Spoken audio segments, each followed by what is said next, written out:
السلام عليكم ورحمة الله وبركاته.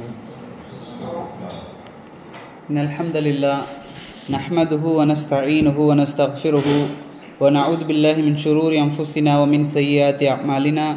من يهده الله فلا مضل له ومن يضلله فلا هادي له. وأشهد أن لا إله إلا الله وحده لا شريك له وأشهد أن سيدنا محمدا عبده ورسوله.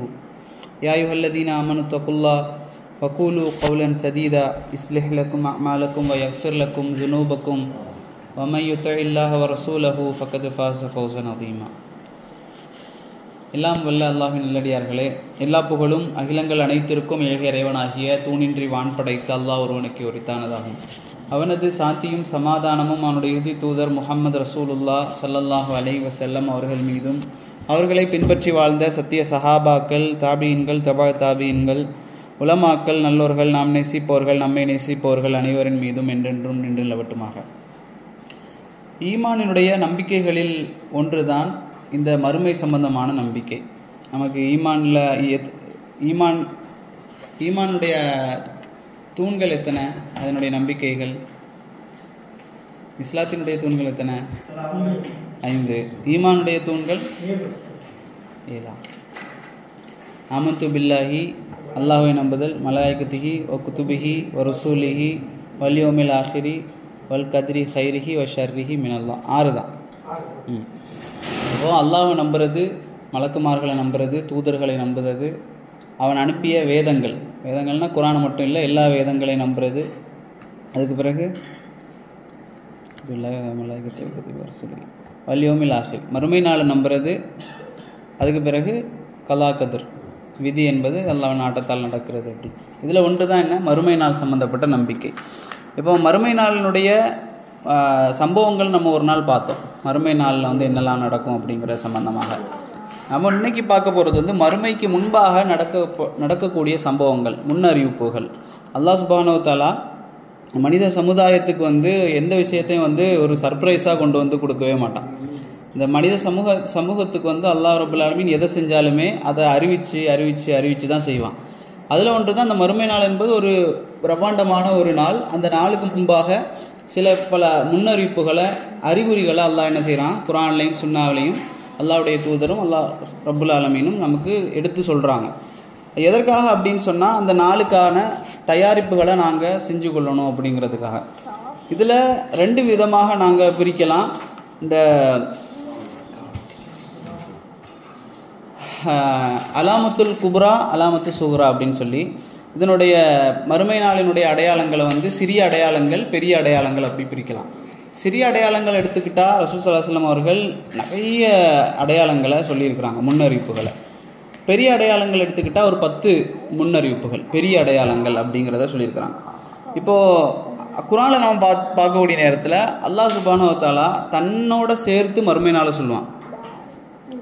அதாவது பில்லாஹி வல் யௌமில் ஆஹிரி, அல்லாஹ்வையும் மறுமை நாளையும் நம்பிக்கை கொண்டவர், அல்லாஹ்வையும் மறுமை நாளையும் இப்படி சேர்த்து அல்லாஹ் பேசக்கூடிய பல செய்திகளை நாங்கள் பார்க்கலாம். ஏன்னா அந்த அளவுக்கு மறுமை நாள் என்பது ஒரு பிரம்மாண்டமான ஒரு நாள் என்பதற்காக. ஆனால் காஃபிர்கள் என்ன செஞ்சாங்க அப்படின்னு சொன்னால், இந்த மறுமை நாளினுடைய அடையாளங்களை அல்லாஹ்வுடைய தூதர் சொல்லும் பொழுது நம்ப மாட்டாங்க. ஏன்னா அவங்க மறுமை நாளையும் நம்பலையே. ஏன்னா மறுமை நாளை நம்பினா தான் மறுமை நாளுடைய முன்னறிப்புகளை நம்புறதுக்கான வாய்ப்பு இருக்குது. ஆனால் காஃபிர்கள் என்ன செஞ்சாங்க அப்படின்னு சொன்னால், அல்லாஹ் குர்ஆனில் சொல்லி காட்டுறான். ஹூத் அப்படிங்கிற அத்தியாயத்தினுடைய 11ஆவது அத்தியாயத்தினுடைய 7வது வசனத்தில் அவங்க அல்லாஹ்வுடைய தூதர் சொல்கிறாங்க, மறுமை நாளை நீங்கள் நம்புங்க அப்படின்னு சொல்லும் பொழுது அவங்க சொல்கிறாங்க, இது ஒரு சூனியக்காரனுடைய வார்த்தை தான், இது சூனியக்காரனுடைய வசனம் தான் அப்படின்னு சொல்லி அவங்க சொல்கிறாங்க. அதே போல் சூரத்துல் வாக்கியா 56வது அத்தியாயத்தினுடைய 46, 47, 48 போன்ற வசனங்களை பார்க்கும்போது அல்லாஹ்வுடைய தூதர் அவங்கக்கிட்ட சொல்கிறாங்க, மறுமை நாளை நம்புங்கள் என்பதாக. அவங்க கேள்வி கேட்குறாங்க, அதாவது ஒரு கேலியாக கேட்குறாங்க. நாங்கள் மண்ணோடு மண்ணாக, எலும்பாக மக்கி போனதற்கு பிறகு நாங்கள் வருவோம் அப்படின்னு கேட்குறாங்க. எந்த அளவு கேட்குறாங்கன்னா, ஒரு எலும்பை அதை பொடிச்சு கையால் ஊதி விட்டு கேட்குறாங்க அல்லாஹ்வுடைய தூதரிடத்தில், இப்படி நாங்கள் ஆனதற்கு பிறகுமா நாங்கள் எழுப்பப்படுவோம் அப்படின்னு சொல்லி அவங்க என்ன செஞ்சாங்க, கிண்டல் செஞ்சாங்க. அல்லாஹ் ரப்பல் ஆலமீன் சூரா யாசீனில் பதில் சொல்கிறான். 36வது அத்தியாயத்தினுடைய 79வது வசனத்தில் அல்லாஹ் பதில் சொல்கிறான். அதற்காக உங்களை நீங்கள் இப்படி கேள்வி கேட்குறீங்களே, நான் தான் உங்களை முதல்ல படைத்தேன், எப்படி நீங்கள் ஒன்றுமில்லாத உங்களை நான் உங்களுக்கு முதலாக நான் உங்களை படைத்தேனோ அதே போலத்தான் நான் என்ன செய்வேன், மறுமை நாளையும் உங்களை எழுப்புவேன் அப்படின்னு சொல்லி அல்லாஹ் மறுமை நாள் பற்றி பதில் சொல்கிறான். இப்போ இதில் வந்து நம்ம முதலாவதாக அலாமத்து சுகுரா என்று சொல்லப்படக்கூடிய சிறிய அடையாளங்களை பற்றி நம்ம பார்ப்போம். இந்த சிறிய அடையாளங்களை நான் சொல்லக்கூடிய நேரத்தில் நம்ம நினைப்போம் ஒரு 98-99% நடந்துருச்சேங்கிற அளவுக்கு இந்த சிறிய அடையாளங்களை பற்றி 1400 வருடத்துக்கு முன்னால் அல்லாஹ்வுடைய தூதர் ஸல்லல்லாஹு அலைஹி வஸல்லம் சொல்லித்தராங்க. இதில் முதலாவதாக ரசூலுல்லாஹி ஸல்லல்லாஹு அலைஹி வஸல்லம் சொல்கிறாங்க, நானும் மறுமை நாளும் ஒன்றாக அனுப்பப்பட்டிருக்கோம் நெருக்கமாக அப்படின்னு சொல்லி சொல்கிறாங்க. அப்போ நபி அவர்களுடைய வருகை என்னதான் மறுமை நாளுடைய அறிகுறி. ஏன் அப்படி சொன்னால் லட்சக்கணக்கான நபிமார்கள் வந்தாங்க. லட்சக்கணக்கான நபிமார்கள் வந்ததற்கு பின்னால் தான் இறுதி தூதராக இறை தூதர் ஸல்லல்லாஹு அலைஹி வஸல்லம் வர்றாங்க. அவங்களுக்கு பிறகு ஒரு இறை தூதர் இல்லை. அதனால் அவர்கள் தான் இறுதி தூதர். அதோட முத்திரை குத்தப்பட்டு விட்டது. அதுக்கு பிறகு மறுமை நாள் தான். இந்த அளவுக்கு ரசூலுல்லாவுடைய நெருக்கம் இருக்குது அப்படிங்கிறத. இரண்டாவது ரசூலுல்லாஹ் சொல்கிறாங்க, கல்வி உயர்த்தப்படும் அப்படின்னு சொல்கிறாங்க. கல்வி உயர்த்தப்படும்னா அப்போது சஹாபாக்கள் கேட்குறாங்க, எப்படி உயர்த்தப்படும்? அப்போ ரசூலுல்லாஹ் சொல்கிறாங்க, கல்வி என்பது ஒரேடியாக பூமியிலிருந்து உயர்த்தப்பட்டு விடாது. ஒரேடியாக அல்லாஹ் அந்த கல்வியை உயர்த்தி விட மாட்டான். ரசூலுல்லாஹ் சொல்கிறாங்க, உலமாக்களுடைய அறிஞர்களுடைய உயிர்களை கைப்பற்றுவதன் மூலமாக கல்வியை அல்லாஹ் உயர்த்தி விடுவான். ஏடுகளில் கல்வி இருக்கும், மனிதர்களின் உள்ளத்தில் கல்வி இருக்காது. எந்த அளவுக்கு ஒரு காலம் இருந்தது, ஷூக்கள் என்ன செய்யப்படும், ரோடுகளில் விற்கப்படும், புத்தகங்கள் பெரிய பெரிய கடைகளில் விற்கப்படும். இன்றைக்கு புத்தகங்கள் ரோடுகளில் விற்கப்படுது, ஷூக்கள் பெரிய பெரிய கடைகளில் விற்கப்படக்கூடிய அளவிற்கு மாறி இருக்கிறது உலகம். அதே போல் ரசூலுல்லாஹி ஸல்லல்லாஹு அலைஹி வஸல்லம் சொன்னாங்க, விபச்சாரம் பெருகும். எந்த அளவுக்கு, வீதிகளில் கூவி கூவி அழைக்கக்கூடிய அளவிற்கு. இன்றைக்கு நம்ம ஊர்களில் பார்த்தோன்னு சொன்னால் இப்போ பெரும்பாலும் 90% இந்த உலகத்தில் அது விபச்சாரம் என்பது பெருகி வீதிகளில் கூவி கூவி அழைக்கக்கூடிய அளவிற்கு. அதை தடுக்கக்கூடியவர்களை பிடிச்சி ஜெயிலில் போடுவாங்க. ஆனால் அவங்கள எதுவும் செய்ய முடியாத அளவிற்கு இன்றைக்கு உலகம் மாறி இருக்கிறது. அதே போல் ரசூலுல்லாஹி ஸல்லல்லாஹு அலைஹி வஸல்லம் சொன்னாங்க, பெண்கள் ஆடை அணிந்திருப்பார்கள் ஆனால் நிர்வாணமாக இருப்பார்கள். ஆடை அணிந்திருப்பார்கள் ஆனால் நிர்வாணமாக இருப்பார்கள் அப்படின்னு சொல்லி ரசூலுல்லாஹ் சொன்னாங்க. அதே போல் கொலை அதிகரிக்கும். நபி அவங்க சொல்கிறாங்க, கொலை அதிகரிக்கும். எந்த அளவுக்கு, கொல்லப்பட்டவர் எதற்காக கொல்லப்பட்டார்னு அவருக்கு தெரியாது, கொல்றவனுக்கும் தெரியாது நான் ஏன் அவனை கொல்றேன் அப்படின்னு. அந்த அளவிற்கு இன்றைக்கு செய்திகளும் அதிகமாக ஆகிவிட்டது. கஞ்சத்தனம் அதிகரிக்கும் நபி அவங்க சொல்கிறாங்க. அதே போல் ஃபித்னாக்கள் அதிகரிக்கும். ஃபித்னாக்கள் என்பது குழப்பங்கள். இந்த உலகத்தில் குழப்பங்கள் அதிகரிக்கும். எந்த அளவுக்கு, ரசூல் ஸல்லல்லாஹு அலைஹி வஸல்லம் அவங்களும் அவருடைய தோழர்கள் சஹாபாக்களும் ஒரு நாள் நடந்து போய் கொண்டிருக்கிற இடத்துல ஒரு ஆள் இல்லாத ஒரு வீடு, ஒரு கூரை வீடு அங்கே இருக்குது. அந்த கூரை வீட்டுக்குள்ளே நபி அவங்க பார்க்குறாங்க, அந்த கூரை வீட்டில் ஓட்டையாக இருக்குது. கூரையில் முழுக்க ஓட்டை, தண்ணி மழை தண்ணி வந்தால் கொட்டி கீழே வீட்டுக்குள்ளே போகிற அளவுக்கு அந்த ஓட்டைகள் இருக்குது. அப்போ நபி அவங்க சொல்கிறாங்க சஹாபாக்கள் இடத்துல, இந்த வீட்டினுடைய கூரை நீங்கள் பாருங்கள், இந்த வீட்டுக்குள் மழை பெய்தால் அந்த தண்ணி எந்த அளவுக்கு அந்த வீட்டுக்குள்ளே வந்து சாரையாக கொட்டுமோ அதே போல் இந்த உம்மத்திற்கு குழப்பங்கள் சாறை சாறையாக கொட்டுவதை நான் பார்க்கிறேன் அப்படின்னு சொல்லி இறை தூதர் ஸல்லல்லாஹு அலைஹி வஸல்லம் சொல்கிறாங்க. அந்த அளவுக்கு குழப்பங்கள் இந்த உம்மத்தில் அதிகரிக்கும். அந்த நேரத்தில் முஸ்லீமனுடைய சொத்தாக எது இருக்கும் அப்படின்னு சொன்னால் ஒரு ஆட்டுக்குட்டி தான் இருக்கும். அவன் என்ன செய்வான், தன்னுடைய ஈமானை பாதுகாத்து கொள்ள இந்த ஊரு வேண்டாம் எதுவும் வேண்டான்னு சொல்லி ஒரே ஒரு ஆட்டுக்குட்டியை மட்டும் எடுத்துக்கொண்டு ஒரு மலையடிவாரத்தில் போய் ஒதுங்கி அவன் தன்னுடைய வாழ்க்கையை கழித்து கொண்டிருப்பான். அந்த அளவுக்கு இந்த உலகத்தில் குழப்பங்கள் அதிகரிக்கும், ஃபித்னாக்கள் பெருகும் அப்படின்னு சொல்லி நபி அவங்க சொல்கிறாங்க. ரசூலுல்லாவுடைய காலத்திற்கு பிறகு நீங்கள் சஹாபாக்களுடைய காலத்தில் பார்த்தீங்கன்னா பல யுத்தங்கள் நடக்குது. ஜமல் யுத்தம், சிஃபின் யுத்தம், இப்படி மதீனாவில் ஒரு போர் நடக்குது. இப்படி பல போர்கள் நடக்குது. இதெல்லாம் சஹாபாக்கள் வேண்டும்னு சொல்லி செஞ்ச போர் இல்லை, முனாஃபிக்குகளுடைய அந்த ஒரு விஷயமும் அதே போல் தவறான புரிதல்களின் காரணமாக நடந்த யுத்தங்கள். அப்போ ரசூலுல்லாஹி ஸல்லல்லாஹு அலைஹி வஸல்லம் சொல்கிறாங்க, அந்த நேரத்தில் ஓடுபவனை விட நடப்பவன் சிறந்தவன், அந்த நேரத்தில் நடப்பவனை விட உட்கார்ந்திருப்பவன் சிறந்தவன், உட்கார்ந்திருப்பவனை விட படுத்திருப்பவன் சிறந்தவன் சொல்லி நபி அவங்க சொல்கிறாங்க. ரசூலுல்லாஹ் குறிப்பாக ஒரு சஹாபி இடத்துல சொல்கிறாங்க, அந்த நேரத்தில் நீங்கள் என்ன செய்யுங்க, வீட்டை விட்டு வெளியே போயிடாதீங்க, எந்த போருக்கும் போயிடாதீங்க, வீட்டை விட்டு வெளியே போயிடாதீங்க, வாளை உடையுங்கள் ரசூலுல்லாஹ் சொன்னாங்க. நீங்கள் வச்சிருக்கக்கூடிய வாளை என்ன செய்யுங்க, உடையுங்க அப்படின்னு சொல்லி சொன்னாங்க.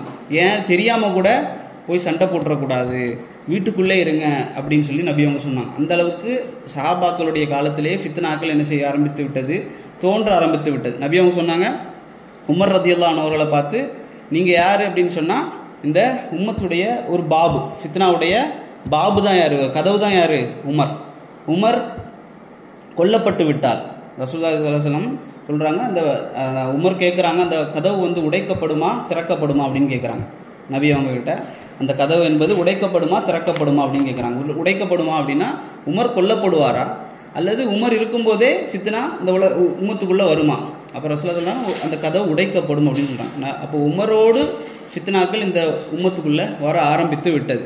அதே போல் நபி அவங்க சொன்னாங்க, பூமி தன்னுடைய ஈரலான தங்கம் வெள்ளியை எதனை செய்யும், வெளிப்படுத்தும். அதிகமாக இந்த பூமி தங்கம் வெள்ளியை வெளிப்படுத்தும்.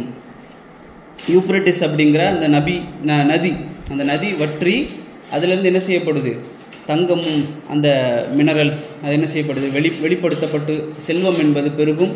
நபி அவங்க சொன்னாங்க, அந்த காலத்தில் ஒரு மனிதன் என்பவன் தர்மம் கொடுப்பதற்காக புறப்படுவான். யாருக்கு தர்மம் கொடுக்கறதுன்னு தெரியாது. நம்ம நினைப்போம் இந்த காலம் வந்து இன்னும் வரலை அப்படின்னு. அப்படி இல்லை, இந்த காலம் வந்துருச்சு. நம்ம அன்னைக்கு தர்மம் கொடுக்கறதாக இருந்தால் கூட நம்ம தேட வேண்டிய காலம். யாருக்கு கொடுக்கலாம், யாராவது இருக்கிறாங்களான்னு சொல்லுங்க அப்படின்னு சொல்லக்கூடிய அளவிற்கு நான் தர்மம் கொடுக்கணும், பாய் ஜக்காத்து கொடுக்கணும், சதக்கா கொடுக்கணும், யாராக இருந்தால் சொல்லுங்கள்.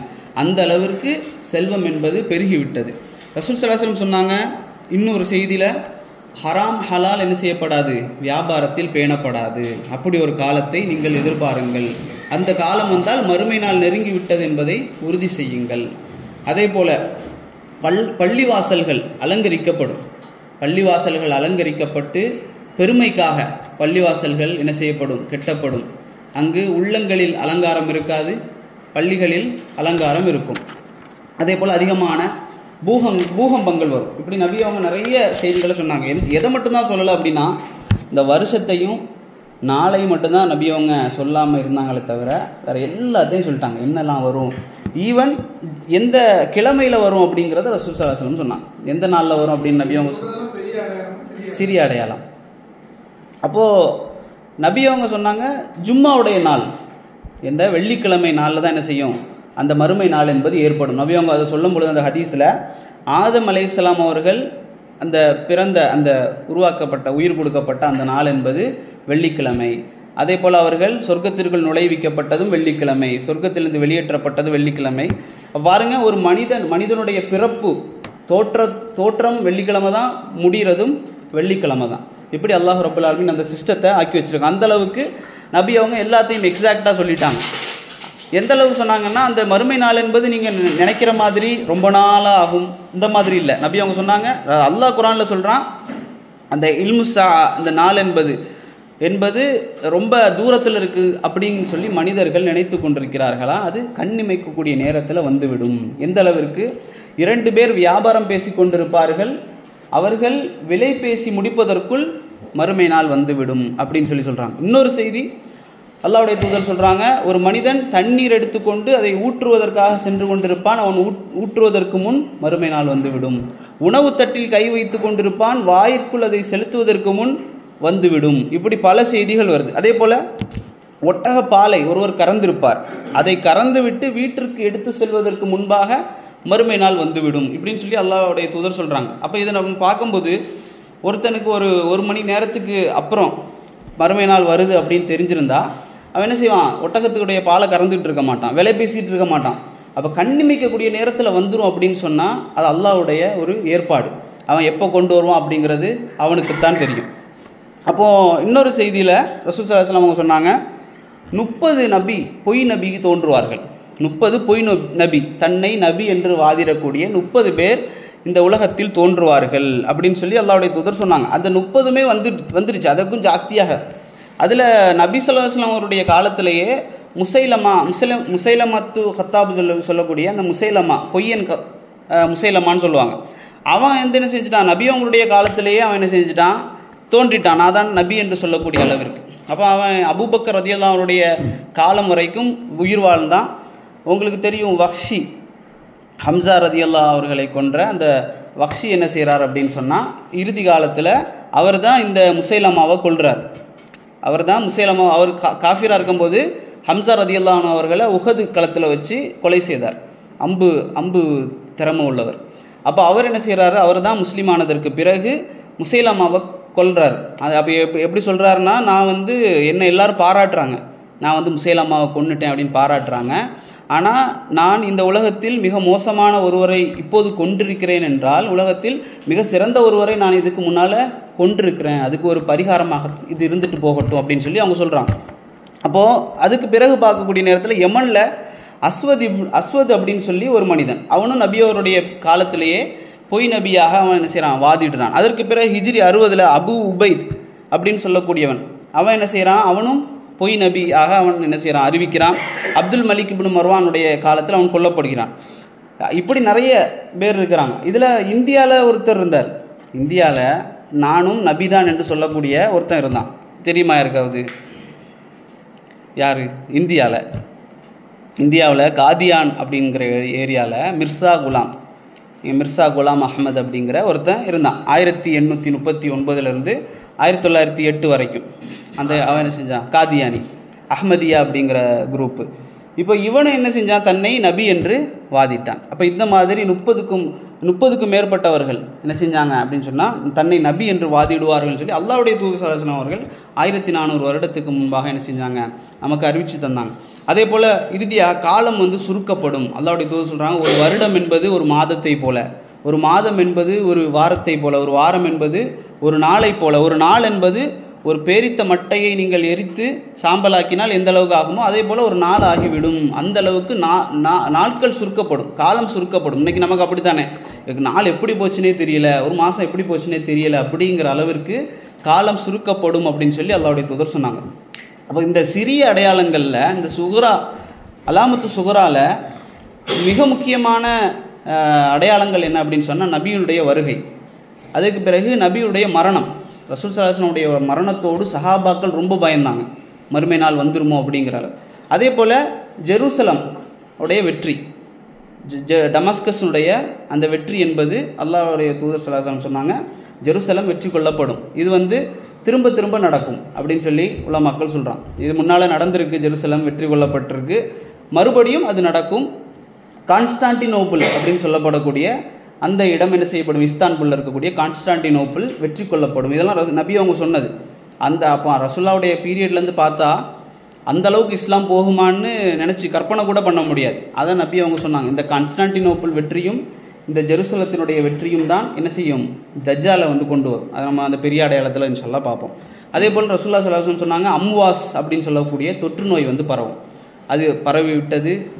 சஹாபாக்களுடைய காலத்தில் நிறைய சஹாபாக்கள் அதில் மௌத்தானாங்க. அம்வாஸ் அப்படின்னு சொல்லக்கூடிய தொற்று நோய். அதே போல் துருக்கியர்களோடு ரசூலுல்லாஹ் சொன்னாங்க, உத்துருக்கு அத்துருக்கமா தரக்கூக்கும், நீங்கள் துருக்கியர்களோடு போராடக்கூடிய காலம் வரை என்ன செய்யாது, மறுமை நாள் ஏற்படாது. அவங்க சொன்னாங்க, அத்துருக்கு மா தரக்கூக்கும், துருக்கியர்கள் உங்களை விட்டிருக்கும் காலம் எல்லாம் நீங்கள் அவர்களை விட்டு விடுங்கள் அப்படின்னு சொல்லி நபி அவங்க சொல்கிறாங்க முஸ்லீம்களுக்கு. துருக்கியர்கள்னால் இன்றைக்கு இருக்கிற துருக்கி இல்லை, அந்த பகுதிகள் துருக்கோடு சேர்ந்த அந்த பகுதி எல்லாமே துருக்கு தான். அந்த மங்கோலியர்கள் முகலாயர்கள் சொல்கிறோம்ல, அந்த பகுதியிலேருந்து அந்த மொத்த ஏரியாவுமே துருக்கு தான்.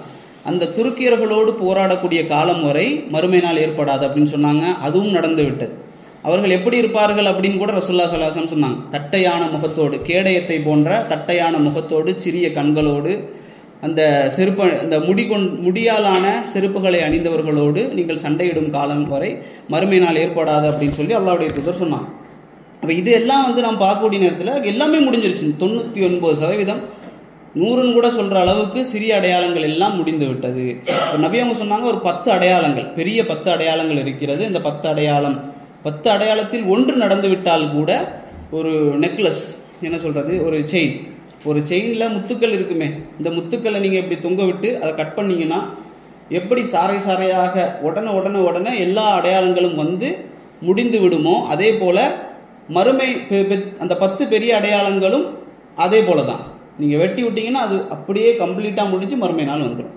அந்த அளவுக்கு அந்த வேகம் இருக்கும் அப்படின்னு சொல்லி அல்லாஹ்வுடைய தூதர் சொன்னாங்க. அப்போ அந்த 10 அடையாளங்களை நாம் பார்க்கக்கூடிய நேரத்தில் ஒன்று தஜ்ஜால், இன்னொன்று ஈசா அலைஹிஸ்ஸலாம், தஜ்ஜாலுடைய வருகை, ஈசா அலைஹிஸ்ஸலாம் அவருடைய வருகை, யஜூஜ் மஹ்ஜூஜ் உடைய வருகை, அதே போல் 3 பூகம்பங்கள், வெஸ்ட்டில், ஈஸ்டில், அரேபியன் பெனின்சுலா, இந்த 3 இடங்களில் 3 இந்த பூகம்பங்கள், அதே போல் ஒரு புகை மூட்டம், அடுத்ததாக சூரியன் மேற்கிலிருந்து மாறி உதிக்கிறது, அடுத்ததாக ஒரு பேசக்கூடிய பிராணி, ஒரு பீஸ்ட் வரும், அதே போல் ஒரு நெருப்பு, யமன்லேருந்து வரக்கூடிய ஒரு நெருப்பு, இப்படி 10 அடையாளங்கள் இருக்குது. இதில் உலமாக்கள் ஏன்னா தெளிவான இது இல்லை, எது எது எது முதல்ல வரும், எது எது ரெண்டாவது வரும், இப்படிங்கிற அந்த சீக்வன்ஸ் இல்லை.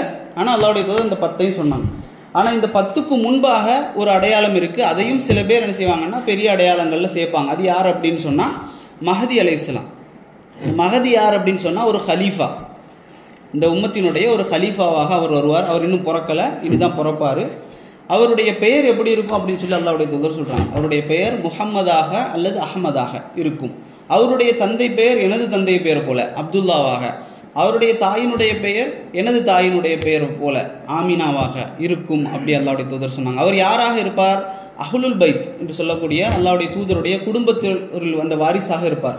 ஃபாத்திமா ரதியல்லாஹு அன்ஹாவுடைய வாரிசாக, இன்னும் குறிப்பாக ஹசன் ரதியல்லாஹு அன்ஹுடைய அந்த வாரிசாக அவர் இருப்பார். அவர் எங்கிருந்து வருவார் அப்படின்னு சொல்லப்படுது? கிழக்கு தேசத்திலிருந்து. அல்லாஹ்வுடைய தூதர் சொல்றாங்க, கிழக்கு தேசத்திலிருந்து அவர் வருவார், கூர்மையான மூக்குடையவராக. அவருக்கு தெரியாது அவர் தான் மஹதி அப்படிங்கிறது. அவருடைய பேர் முஹம்மது, அவர் தான் அந்த மஹதி என்பது அவருக்கே தெரியாது. அல்லாஹ் ஒரு இரவில் தான் அவரை சுத்தப்படுத்தி அவரை மஹதியாக ஆக்கி வைப்பான். அப்போது அவர் எப்போ வெளிப்படுவார் அப்படின்னு சொன்னால், ஒரு அரசர்களுக்கு மத்தியில், ஒரு அரசனுடைய 3 பிள்ளைகளுக்கு மத்தியில் ஒரு குழப்பம் ஏற்பட்டு அவர்களுக்கு இடையில போர் ஏற்படும். இந்த போர் மிகப்பெரிய ஒரு போராக உருமாறி உலகம் முழுக்க ஒரு மல்ஹமா என்று சொல்வார்கள்.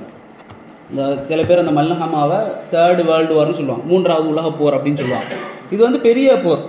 இந்த போரில் அல்லாஹ்வுடைய தூதர் சொல்கிறாங்க, 80 கொடிகளுக்கு கீழாக காஃபிர்கள் ஒன்று கூடுவார்கள். 80 கொடிகளுக்கு கீழாக காஃபிர்கள் ஒன்று கூடுவார்கள். முஸ்லீம்களில் அந்த கூட்டம் ஒரு பக்கத்தில் நிற்கும். அதில் 3இல் ஒரு பகுதியினர் ஓடி விடுவார்கள் பயந்து. அதில் 3இல் ஒரு பகுதியினர் ஓடி விடுவார்கள், 3இல் ஒரு பகுதியினர் கொல்லப்பட்டு விடுவார்கள், 3இல் ஒரு பகுதியினர் வெற்றி பெறுவார்கள். அப்போ அந்த முஸ்லீம் படை வெற்றி பெறும். அந்த படையினுடைய ஹலீஃபாவாக யார் இருப்பார் அப்படின்னு சொன்னால் இந்த மஹதி அலைஹிஸ்ஸலாம் அவர்கள் இருப்பார்கள். அல்லாஹ்வுடைய தூதர் சொல்கிறாங்க, நீங்கள் மஹதியினுடைய காலத்தை அடைந்து விட்டால், அந்த செய்தி உங்களுக்கு கேட்டுருச்சு அப்படின்னு சொன்னால், பனிக்கட்டிகளில் தவழ்ந்து சென்றாவது நீங்கள் அவரிடத்தில் பையத் செய்யுங்கள் அப்படின்னு சொல்லி இறை தூதர் சொன்னாங்க. இன்றைக்கு நிறைய பேர் என்ன செய்வாங்க அப்படின்னு சொன்னால், நிறைய பேர் நான் மஹதி என்று வாதிட்டு கொண்டு இருந்தார்கள். அப்போது அல்லாஹ் என்ன செய்ய மாட்டான் அப்படின்னு சொன்னால், நம்ம தேடி போய் கண்டுபிடிக்கக்கூடிய அளவுக்கு இந்த மஹதி வைக்க மாட்டான் என்றால் அவர் ஒரு பெரிய அடையாளம் அல்லாஹ் வெளிப்படையாக அறிவித்து கொடுப்பான். இந்த மஹதி சம்பந்தமாக சவுதி அரேபியானுடைய காபாவில் கூட ஒரு அட்டாக் நடந்துச்சு. 1960 சம்திங், நான் பார்த்து சொல்கிறேங்க, மறந்துடுச்சு. ஒரு அட்டாக் நடந்துச்சு. ஒரு மனிதன் அவனுடைய ஆள் பலத்தோடு கூட்டிகிட்டு மறைமுகமாக துப்பாக்கிகளை எல்லாம் கொண்டு போய் காபத்துல்லாக்குள்ளே அவன் என்ன செய்கிறான், நான் தான் மஹதின்னு அறிவித்து, இப்போ ஒரு 100 வருடத்துக்கு முன்பாக அவன் அறிவித்து கிட்டத்தட்ட ஒரு வாரம் 2 வாரத்துக்கு எதுவுமே நடக்கலை, தவாஃப் நடக்கலை, எதுவுமே நடக்கலை. அந்த அளவுக்கு அவன் அட்டூழியம் செஞ்சு மக்களை கொன்று, அதுக்கு பிறகு சவுதி அரசாங்கம் என்ன செஞ்சு அப்படின்னு சொன்னால் அவனை கைது பண்ணி அவனை கொன்றுச்சு. இப்போது இந்த மாதிரி நிறைய பேர் தோன்றுவார்கள். ஆனால் இவர்கள் எல்லாம் என்ன பொய்யான மஹதிகள். அல்லாஹ் ரப்புல் ஆலமீன் ஏற்படுத்தக்கூடிய அந்த மஹதி என்பவர் வெளிப்படையாக இருப்பார். அப்போ அவருக்கு பையத் செய்யுமாறு அல்லாஹ்வுடைய தூதர் சொன்னாங்க. அவருடைய காலத்தில் அல்லாஹ்வுடைய தூதர் சொல்கிறாங்க, மழை அதிகமாக கொட்டும், செல்வம் இந்த உம்மத்திற்கு பெருகும், 7 அல்லது 8 வருடம் இவர் ஹலீஃபாவாக இருப்பார். இவர் அந்த ஜெருசலம், கான்ஸ்டான்டினோப்பிள் எல்லாம் வெற்றி கொள்ளப்பட்ட அந்த சமயத்தில் தான் என்ன செய்வான், தஜ்ஜால் வெளிப்படுவான். தஜ்ஜால் வெளிப்படக்கூடிய நேரத்தில் முஸ்லீம்கள் எல்லாரும் எங்கே இருப்பாங்க அப்படின்னு சொன்னால், மதீனாவிலிருந்து மக்காவிலிருந்து வெளியேறி நிறைய முஸ்லீம்கள் என்ன செய்வாங்கன்னா ஷாம் தேசத்தில் இருப்பார்கள். அவர்களுக்கு முதலாவதாக அறிவிக்கப்படும் இந்த மாதிரி தஜ்ஜால் வெளிப்பட்டு விட்டான் அப்படின்னு சொல்லி. அப்போ உடனே என்ன செய்வாங்கன்னா பயந்து வீட்டுக்கு வந்துடுவாங்க, மதீனா இந்த மாதிரி ஊர்களுக்கு வந்துடுவாங்க. ஆனால் அது தவறான செய்தி. 2வது ஒரு அறிவிப்பு வரும், தஜ்ஜால் வெளிப்பட்டு விட்டான் அப்படின்னு. அப்போ அது உண்மையான செய்தியாக இருக்கும். அப்போ இந்த தஜ்ஜால் என்பவன் எப்படிப்பட்டவன் அப்படின்னு சொல்லி அல்லாஹ்வுடைய தூதர் சொல்கிறாங்க, ஆதம் அலைஹிஸ்ஸலாம் அவனுடைய காலம் தொடக்கம் உலக நாள் அழிவு வரை இவனை போல ஒரு பெரிய ஒரு குழப்பம் கிடையாது. அந்த அளவுக்கு மிக மோசமான நாளாக இருக்கும். அல்லாஹ்வுடைய தூதர் சொன்னாங்க, அவன் 40 நாட்கள் இந்த பூமியில் தங்குவான். அதனுடைய முதல் நாள் ஒரு வருடத்தை போல, ஒரு நாள் இருக்கிறது ஒரு வருஷத்தை மாதிரி இருக்கும். 2வது நாள் ஒரு மாதத்தை போல இருக்கும். 3வது நாள் ஒரு வாரத்தை போல. அதற்கு பிறகு வரக்கூடிய நாள் முதல் 40வது நாள் வரை நாட்களை போல இருக்கும் அப்படிங்கிற மாதிரி ரசூல் ஸல்லல்லாஹு அலைஹி வஸல்லம் சொன்னாங்க. எந்த அளவிற்கு நூஹ் அலைஹிஸ்ஸலாம் காலம் தொட்டு நான் வரை அவனை பற்றி எச்சரிக்காத எந்த நபிமாரும் இருந்ததில்லை அப்படின்னு சொல்லி அல்லாஹ்வுடைய தூதர் சொல்கிறாங்க. அந்த அளவுக்கு மிக மோசமான ஒரு மனிதன் தான் அவன். யார்? இந்த தஜ்ஜால். இப்போ இந்த தஜ்ஜாலினுடைய வருகை எங்கிருந்து இருக்கும் அப்படின்னு சொல்லக்கூடிய நேரத்தில் அல்லாஹ்வுடைய தூதர் சொன்னாங்க, குராசான் என்று சொல்லக்கூடிய அந்த இடத்திலிருந்து அவன் புறப்படுவான். அது வந்து ஈஸ்டில் இருக்குது. அல்லாஹ்வுடைய தூதர் அங்கே தான் கை காணிச்சாங்க அவன் இருக்கக்கூடிய இடம். அந்த குராசான்லேருந்து இஸ்ஃபஹான் அல்லது அஸ்ஃபஹான் என்று சொல்லக்கூடிய அந்த இடத்திற்கு அவன் வருவான். அஸ்ஃபஹான் என்பது இன்றைக்கு இருக்கக்கூடிய ஈரானினுடைய ஒரு மைய இடத்தில் இருக்கக்கூடிய அந்த பகுதி. அஸ்ஃபஹானிலிருந்து அவன் சிரியா மற்றும் ஈராக்கினுடைய நடுவிலே அந்த பகுதியாக அவன் என்ன செய்வான்னு சொன்னால், முதலாவதாக அவன் வரக்கூடிய இடம் மதீனாவை நோக்கி தான் அவன் என்ன செய்கிறான், அந்த தஜ்ஜால் என்பவன் வருவான். இந்த தஜ்ஜால் இஸ்ஃபஹானை கடந்து வரக்கூடிய நேரத்தில் சிரியா மற்றும் ஈராக்கு அந்த இடத்துல வரக்கூடிய நேரத்தில் அவனுக்கு பின்னால் 70,000 யூதர்கள் அவனுக்கு பின்னால் வருவார்கள், அவனை தொடர்ந்து வருவார்கள். இன்னும் நீங்கள் பார்த்தீங்கன்னா அந்த இஸ்ஃபஹான் என்கிற இடத்துல யூதர்கள் அவனுக்காக காத்துக்கிட்டு இருக்கிறாங்க. அவர்கள் போடக்கூடிய அந்த ஆடை அது வந்து முடியாலான ஆடை, முடியாலான செருப்புகள் அவர்கள் அணிந்திருப்பார்கள். இப்படி அவங்க இன்னுமே என்ன செய்கிறாங்க, தயாராகி கொண்டு இருக்கிறார்கள். 2000 ஆண்டு வந்துச்சுல்ல, 2000 அப்படிங்கிற வருஷம் வந்தப்போ கூட அவங்க பெரிய ஒரு ஃபங்க்ஷன் எல்லாம் எடுத்து 2000 தான் தஜ்ஜால் வருவான்னு அவங்க எதிர்பார்த்தாங்க. அந்த அளவுக்கு அவர்கள் எதிர்பார்த்து கொண்டு இருக்கிறார்கள். அவர்களுக்கு எப்போ வருவானோ அவர்களுக்கும் தெரியாது. அல்லாஹ்வுடைய தூதர் சொன்னாங்க, அவன் வந்துட்டான், என்னுடைய பீரியடில் அவன் வந்தான்னா அவனை பற்றி நான் பார்த்துக்கொள்வேன், உங்களை நான் அவனிடத்திலிருந்து பார்த்து கொள்வேன். நான் சென்று விட்டால், நான் சென்ற பிறகு அவன் வந்தான், என்னால் எதுவும் செய்ய முடியாது, ஒவ்வொருவரும் தங்களை பற்றி பாதுகாத்து கொள்ளுங்கள் அப்படின்னு சொல்லி இறை தூதர் சொன்னாங்க. அதுக்கு நம்ம கற்றுத்தந்தது வந்து அல்லாஹ்வுடைய தூதர் சூரத்து காஃபினுடைய முதல் 10 ஆயத்துக்களை நீங்கள் மனனம் செய்து கொள்ளுங்கள் அப்படின்னு சொல்லி அல்லாஹ்வுடைய தூதர் சொன்னாங்க. சூரா காஃபினுடைய முதல் 10 வசனங்களை மனனம் செய்து கொள்ளுங்கள், அது தஜ்ஜால் இடத்திலிருந்து உங்களை பாதுகாக்கும் அப்படின்னு சொன்னாங்க. இன்னும் சொன்னாங்க, தஷஹத், அதாவது தொழுகையினுடைய கடைசி இருப்பு இருக்கு இல்லையா, அத்தஹியாத்தினுடைய இருப்பில் அல்லாஹ்வுடைய தூதர் தஜ்ஜால் இடத்திலிருந்து பாதுகாக்கக்கூடிய துவாவையும் அதிகப்படியாக நமக்கு சொல்லி தந்திருக்காங்க. அதையும் நாம் என்ன செய்யணும், மனனம் பண்ணி, அல்லாஹ்வுடைய தூதர் அது சொல்லாமல் விட்டதே இல்லை அப்படின்னு சொல்லக்கூடிய அளவிற்கு அல்லாஹ்வுடைய தூதர் எல்லா தொழுகையிலும் அவனுக்கு நம் பாதுகாப்புக்காக அல்லாஹ்வுடைய தூதர் துவா செஞ்சாங்க. அப்போ இந்த தஜ்ஜால் என்பவன் வரக்கூடிய நேரத்தில் அவனை பற்றி அல்லாஹ்வுடைய தூதர் அப்படியே விளக்குறாங்க. அதாவது இந்த மஹதி அலைஹிஸ்ஸலாமுடைய காலத்தில் தஜ்ஜால் வந்து விட்டானா அப்படின்னு பார்க்கறதுக்காக சில குதிரை வீரர்களை அவர் அனுப்புவார். ரசூலுல்லாஹ் சொல்கிறாங்க, அந்த குதிரை வீரர்கள் யார் யார், அவருடைய தந்தையினுடைய பெயர் என்ன, அவர்கள் என்ன குதிரை வைத்திருப்பார்கள் என்பது கூட எனக்கு தெரியும் அப்படின்னு சொல்லி அல்லாஹ்வுடைய தூதர் சொன்னாங்க. இப்போ இந்த தஜ்ஜாலுடைய தோற்றத்தை பற்றி ரசூலுல்லாஹ் சொல்லக்கூடிய நேரத்தில் அவனுடைய வலது கண் குருடாக இருக்கும், ஒரு காய்ந்த திராட்சை பழத்தை போல அவனுடைய வலது கண் குருடாக இருக்கும். ஒற்றை கண்ணன் அப்படின்னு சொல்லும்போது சில பேர் இந்த நெத்தியில் கண் இருக்கும் அப்படின்னு சொல்லிடுவாங்க. அப்படி இல்லை, 2 கண் இருக்கும். ஒற்றை கண் குருடு, திராட்சை போல, காய்ந்த திராட்சையை போல இருக்கும். இன்னொரு கண், இடது கண் எப்படி இருக்கும் அப்படின்னு சொன்னால் பச்சை கண்ணாடி போல இருக்கும், அதில் அவனுக்கு கண்ணு தெரியும். அதே போல் அவனுக்கு இந்த வலது கண்ணுக்கு கீழாக மூக்கோடு ஒட்டி ஒரு சதை துண்டு இருக்கும். எந்த அளவுக்கு ரசூலுல்லாஹ் சொல்கிறாங்க பாருங்கள், அவன் எப்படி இருப்பான் அப்படின்னு. சதை துண்டு இருக்கும். அவனுடைய முடி எப்படி இருக்கும் அப்படின்னு சொன்னால் அலை அலையாக சுருள் முடி கொண்டவனாக அவன் இருப்பான். வெள்ளை தோல் உடையவனாக இருப்பான். நல்ல உடல் பருமனானவனாக இருப்பான். அதே போல் அவனுடைய நெற்றி வந்து விசாலமான நெற்றியாக இருக்கும். அவனுடைய 2 கண்ணுக்கும் நடுவிலே இருக்கக்கூடிய இடத்தில் காஃபிர் என்று எழுதப்பட்டிருக்கும், இறை மறுப்பாளன் என்று எழுதப்பட்டிருக்கும். உலகத்தில் இருக்கக்கூடிய எழுத படிக்க தெரியாத எல்லோரும் அதை வாசிக்கக்கூடிய அளவிற்கு அல்லாஹ் ரப்புல் ஆலமீன் அந்த எழுத்தை வைத்திருக்கிறான் அப்படின்னு சொல்லி ரசூலுல்லாஹ் சொன்னாங்க. இதில் சில மூட நம்பிக்கைகள் இருக்குது. நம்முடைய ஊரில் எல்லாம் அவன் வந்து ரொம்ப பெருசாக இருப்பான், கடலில் நடந்தால் கணுக்கால் வரைக்கும் தான் தண்ணி இருக்கும். உண்மையாகவே அது அந்த மீன் கடல்ல இருந்து மீனை எடுத்து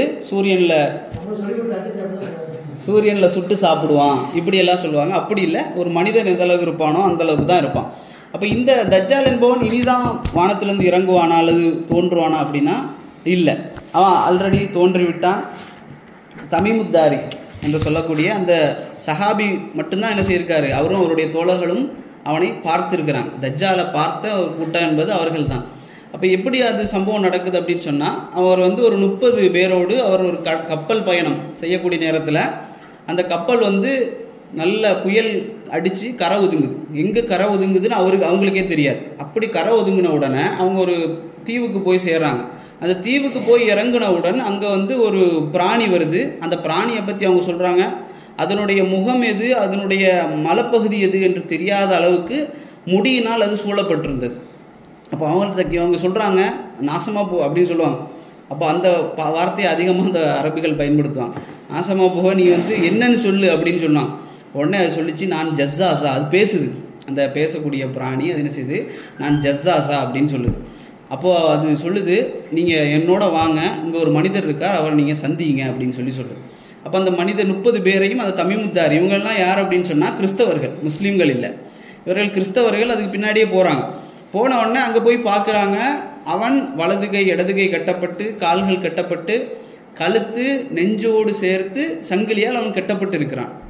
அப்போ அவனை பார்த்த உடனே அவங்க சொல்கிறாங்க, அவன் கேட்குறான் இவங்கக்கிட்ட, நீங்கள் யார் அப்படின்னு சொல்லி கேட்குறான், நீங்கள் அரபிகளா அப்படின்னு.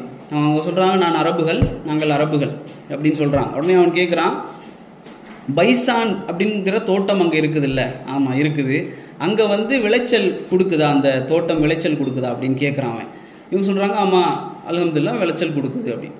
ரெண்டாவது அவன் கேட்குறான், தபர்ரியா அப்படிங்கிற அந்த ஆறும், அதே போல் ஜுகர் அப்படிங்கிற அந்த ஆறு குளம் எல்லாம் அங்கே இருக்குதா, தண்ணி இருக்குதா அப்படின்னு சொல்லி கேட்குறான். உடனே இவங்க சொல்கிறாங்க, ஆமாம் அங்கே நிறைய தண்ணி இருக்குது, அதில் தான் நாங்கள் விவசாயம் செய்கிறோம் அப்படின்னு சொல்லி. அவன் அதுக்கப்புறம் அவன் சொல்கிறான், இதெல்லாம் இல்லாமலாகக்கூடிய ஒரு காலம் வரும் அப்படின்னு சொல்கிறான். அதுக்கு பிறகு கேட்குறான், உம்மி நபி தோன்றிவிட்டாரா, அவர் பற்றின செய்தி என்ன அப்படின்னு சொல்லி. உம்மி நபின்னு கேட்ட உடனே இவங்க சொல்கிறாங்க, ஆமாம் தோன்றிவிட்டார், முகமது என்று ஒரு நபர், ஒரு இறை தூதர் தோன்றியிருக்கிறார். இவர் வந்து கிறிஸ்டியன். அவர் சொல்கிறார் இவங்க தோன்றிவிட்டார் அப்படின்னு. இவங்க சொல்கிறாங்க, இவங்க கேட்குறான், அவனுக்கும் அரபுகளுக்கும் மத்தியில் என்ன நடக்குது அப்படின்னு சொல்லி. அப்போ சொன்னால் அடிக்கடி சண்டை நடக்குது, அவர் வெற்றி பெற்று விட்டார், அவர் வந்து இருக்கிறாரு அப்படின்னு சொல்லி. அப்போ இவன் சொல்கிறான், நீங்கள் உண்மையான்னு கேட்குறான், நீ சொல்கிறது உண்மையா அப்படின்னு. ஆமாம் உண்மைதான் அப்படி சொன்னான்னு அவன் சொல்கிறான். அவரை நீங்கள் பின்பற்றினால் நலம் பெறுவீர்கள் அப்படின்னு அவன் சொல்கிறான். தஜ்ஜால், நீங்கள் அவனை பின்பற்றினீங்கன்னா நல்லா இருப்பீங்க அப்படின்னு சொல்லிக்கிட்டு அவன் சொல்கிறான், இப்போ நான் யார் என்று உங்களுக்கு அறிவிக்கிறேன், நான் தான் தஜ்ஜால். நான் அல்லாஹ் எனக்கு எப்போ அனுமதி தரானோ அப்போ நான் வெளிப்படுவேன். இந்த உலகத்தில் 40 நாட்கள் தங்குவேன், நான் கால் வைக்காத இடம் இருக்காது. உலகத்தில் அவன் கால் வைக்காத இடம் இருக்காது. அந்த அளவிற்கு அவன் 40 இரவுகளில் 40 நாட்களில் எல்லா இடத்தையும் சுற்றி வந்து விடுவான், மக்காவையும் தைபாவையும் தவிர. அவன் சொல்கிறான், மக்காவையும் தைபாவையும் தவிர அப்படின்னு சொல்கிறான். அப்போ ரசூல் ஸல்லல்லாஹு அலைஹி வஸல்லம் அவர்கள் இது என்ன அப்படின்னு சொன்னால், ரசூல்லா என்னெல்லாம் சஹாபாக்கள்கிட்ட சொல்லியிருந்தாங்களோ அதையெல்லாம் இந்த தமீமுத்தாரி சொல்கிறாரு. அப்போ ரசூல்லா இதை மிம்பரில் நின்று சொல்கிறாங்க சஹாபாக்கள் இடத்துல, தமீமுத்தாரி இதையெல்லாம் என்கிட்ட சொன்னார் அப்படின்னு சொல்லி. அப்போ தமீமுத்தாரி இதையெல்லாம் சொன்னார் அப்படின்னு சொல்லும் பொழுது தான் இந்த வார்த்தையை சொல்கிறாங்க, அவன் சொன்னானா மக்காவையும் தைபாவையும் தவிர நான் வேறு எல்லா இடத்துக்கும் போவேன் அப்படின்னு சொல்லி. அப்போ ரசூல்லா சொன்னாங்க, 3 முறை அவர்களுடைய அந்த கோலால் கம்பால் இந்த பூமியை எப்படி 3 முறை தட்டி, இதுதான் தைபா, இதுதான் தைபா, இதுதான் தைபா அப்படின்னு சொன்னாங்க. மதீனாவை சொல்கிறாங்க, மதீனாவில் இருந்துட்டு சொல்கிறாங்க, இதுதான் தைபா, நான் உங்களுக்கு அறிவித்தேனா இல்லையா, தஜ்ஜாலை பற்றி என்னவெல்லாம் உங்களுக்கு அறிவித்தேனோ அதையெல்லாம் அவர் சொன்னார் அப்படின்னு சொன்ன உடனே அந்த தமீமுத்தாரி இஸ்லாத்துக்கு வர்றார். தமீமுத்தாரி அதுக்கு பிறகு தான் இஸ்லாத்துக்கு வர்றார். தஜ்ஜால் மூலியமாக இஸ்லாத்துக்கு வந்தவர் அந்த தமீமுத்தாரி ரலியல்லாஹு அன்ஹு. அப்போ அவன் என்ன செய்கிறான் அப்படின்னு சொன்னால், அவன் இப்படிப்பட்ட உருவம் கொண்டவனாக இருப்பான். அவன் கிளம்பி வரக்கூடிய நேரத்தில், சிரியாவிலிருந்து ஈராக் வழியாக கிளம்பி வரக்கூடிய நேரத்தில் அவன் வந்து மழை வந்து அதிகமாக பொழிவிப்பான். அவன் வருவதற்கு 3 வருடமாக மழையே பெய்யாது. 3 வருடத்தில் முதல் வருடம் அல்லாஹ் சொல்லுவான், மலைக்கு கட்டளை இடுவான், 3இல் 1 பகுதியை மட்டும்தான் பெய்யணும் அப்படின்னு சொல்லி. அவன் வருவதற்கு 2வது வருடம் என்ன ஆகும் அப்படின்னு சொன்னால், 3இல் 2 பகுதி பெய்யாது மழை. அந்த கடைசி வருடம் அவன் வருவதற்கு முன்பான கடைசி வருடம் மழையே பெய்யாது. மிகவும் வறண்ட பூமியாக உலகம் மாறிவிடும். அவன் வந்ததற்கு பிறகு அவன் சொல்லுவான், மழையை பொழிவிக்க செய்யும் அப்படின்னு சொல்லுவான், மழை பொழியும். அதே போல் பயிர்களை முளைவிக்க சொல்லுவான், பயிர்கள் முளைவிக்கும். அதற்கு பிறகு மனிதன் என்ன செய்வான், மதீனாவிலிருந்து ஒரு நபர் வருவார். மதீனாவிலிருந்து ரசூலுல்லாஹ் சொல்கிறாங்க, அவர் அன்றைய நாளில் சிறந்த மனிதராக இருப்பார். மதீனாவிலிருந்து அந்த மனிதன் வெளியே வருவான். இவன் என்ன செய்வான் அப்படின்னு சொன்னால், உஹதில் தான் வந்து நிற்பான். உஹதில் வந்து நின்றுட்டு மதீனாவை நோக்கி நாம் செல்வோம் அப்படின்னு சொல்லி மதீனா உஹது பகுதி வழியாக மதீனாவுக்குள்ளே நுழையக்கூடிய நேரத்தில் அங்கு 7 கதவுகள் இருக்கும். அன்றைக்கு மதீனாவுக்கு 7 நுழைவாயில்கள் இருக்கும். 7 நுழைவாயில்களையும் மலக்குமார்கள் நிற்பார்கள். அவன் மதீனாவுக்குள்ளே நுழைய முடியாது. அன்றைக்கு மதீனா என்ன செய்யும் அப்படின்னு சொன்னால், யாரெல்லாம் முனாஃபிக்குகளோ கெட்டவர்களோ அவர்கள் எல்லாத்தையும் மதீனா வெளியே தள்ளிடும். அது எப்படி தள்ளும் என்பது அல்லாஹ் அறிந்தவன். வெளியே தள்ளிவிடும். அப்போ இந்த தஜ்ஜால் என்பவன் அந்த மதீனாவுக்குள்ளாக என்ன செய்ய முடியாது, நுழைய முடியாது. அன்றைக்கு முஸ்லீம்களும் என்ன செய்வாங்கன்னா, ஒவ்வொரு முஸ்லீமும் தன்னுடைய வீட்டிற்கு சென்று மனைவி, பிள்ளை, பெண் பிள்ளை, மனைவி, பெண் பிள்ளை, சகோதரி போன்ற பெண்களை எல்லாம் சங்கிலியால் கட்டி வைப்பார்கள். ஏன்னு சொன்னால் அவர்கள் தான் அதிகமாக அவனுக்கு பின்னால் செல்லக்கூடியவர்களாக இருப்பார்கள் அப்படின்னு சொல்லி அல்லாஹ்வுடைய தூதர் சொன்னாங்க. அப்போ இவன் வந்து அப்போது மதீனாவுக்கு போவான், மக்காவுக்கு போவான், போக முடியாது. மலக்குமார்கள் அவனுடைய முகத்தை திருப்பி விடுவார்கள். திருப்பி விட்ட உடனே அவன் நேராக எங்கே போவான் அப்படின்னு சொன்னால் ஷாமுக்கு போவான். அங்கே என்ன இருக்குது, பைத்துல் முகத்தஸ், அதுவும் வெற்றி கொள்ளப்பட்டாச்சு, முஸ்லீம்கள் கையில் இருக்குது. அங்கே போகக்கூடிய நேரத்தில் அங்கே யார் இருப்பாங்க அப்படின்னு சொன்னால், இந்த மஹதி அலைஹிஸ்ஸலாம், நம்ம சொன்னோம்ல மஹதி, அந்த இமாம் மஹதி அவங்க அங்கே இருப்பாங்க. அங்கே இருக்கக்கூடிய நேரத்தில் இவன் அங்கே தான் போவான். அங்கே முஸ்லீம்கள் அந்த கோட்டைக்குள்ளே இருப்பாங்க, அடைத்து கொண்டு இருப்பார்கள், கதவுகளை அடைத்து கொண்டு இருப்பார்கள். அவன் போய் நிற்கக்கூடிய நேரத்தில் தான் யார் வருவாங்க அப்படின்னு சொன்னால், ஈசா அலைஹிஸ்ஸலாம் வருவாங்க. இயேசு என்று சொல்லக்கூடிய, இன்றைக்கு இயேசு வருகிறார் என்று அவங்க நம்புறது போல அதை விட அதிகமாக முஸ்லீம்கள் நம்புகிறோம். இயேசு வருவார் என்பதை நாங்கள் என்ன செய்கிறோம், முஸ்லீம்கள் நம்புகிறோம். ஈசா அலைஹிஸ்ஸலாம் எப்படி வருவார்கள் அப்படின்னு கூட ரசூலுல்லாஹி ஸல்லல்லாஹு அலைஹி வஸல்லம் சொன்னாங்க. எப்படி வருவார் அப்படின்னு சொன்னால், டமஸ்கஸில் இருக்கக்கூடிய 2 வெள்ளை மினாரா இருக்குது. அந்த வெள்ளை மினாராவுக்கு மேலாக 2 மலக்குமார்களுடைய ரெக்கைகளில் கை வைத்து அவர்கள் வானத்திலிருந்து பூமிக்கு இறங்குவார்கள். யார், ஈசா அலைஹிஸ்ஸலாம். இந்த நாட்களை எல்லாம் நம்ம அந்த தஜ்ஜாலுடைய நாட்களில் இருக்கக்கூடாதுன்னு அல்லாஹ் இடத்துல துவா செய்யணும். சொன்னாங்க, அவனை நீங்கள் கேள்விப்பட்டீங்கன்னா அவனை விட்டு ஓடிடுங்க. நீங்கள் நினைப்பீங்க நீங்கள் பிலீவர், நீங்கள் முஸ்லீம் என்பதாக நீங்கள் நினைப்பீர்கள். ஆனால் அவன் வைக்கக்கூடிய வாதத்திலும் அவனுடைய திறமையிலையும் நீங்கள் என்ன செய்வீங்க, வழிகட்டு போயிடுவீங்க.